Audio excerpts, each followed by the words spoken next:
En 1943, en pleine occupation, une jeune fille de 19 ans nommée Denise habitait un petit village près de Lisieux, en Normandie.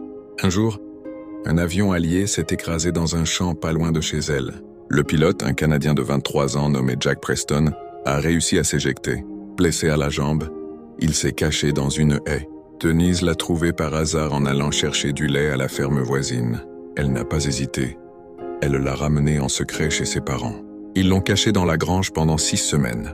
Denise lui apportait à manger, refaisait son pansement avec des bouts de drap propres, et surtout, elle lui parlait. Beaucoup.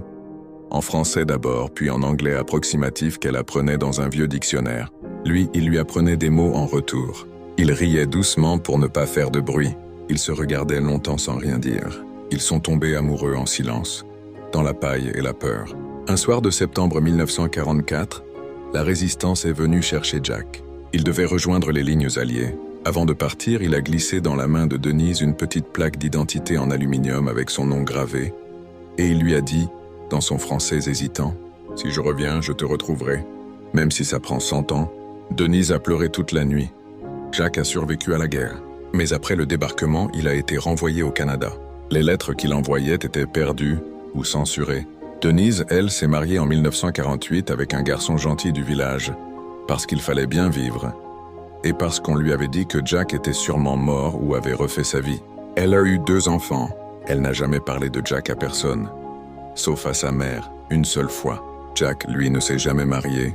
Il est devenu professeur d'histoire dans une petite ville du Nouveau-Brunswick. Sur son bureau, il gardait toujours la photo d'une jeune Normande aux cheveux châtains, prise avec un vieil appareil en 1944 dans la grange. En 1994, 50 ans exactement après leur séparation, Jack, alors âgé de 74 ans, a décidé de revenir en Normandie pour la commémoration du débarquement. Il n'avait prévenu personne, il est allé directement au village. La maison de Denise était toujours là. Il a sonné. C'est le petit-fils de Denise qui a ouvert. Il a appelé sa grand-mère. Denise, 70 ans, les cheveux blancs, est sortie sur le pas de la porte. Elle a regardé l'homme âgé au regard toujours bleu. Elle n'a rien dit pendant 10 secondes. Puis elle a murmuré « Jack ».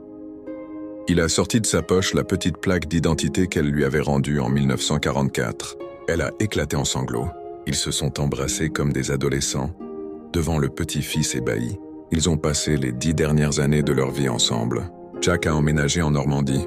Ils se tenaient la main partout. Ils ne se quittaient jamais plus de quelques mètres. Ils dormaient dans le même lit, même quand la santé de Jack a décliné. Jack est mort en 2005 paisiblement, à 85 ans. Denise l'a suivi 6 mois plus tard.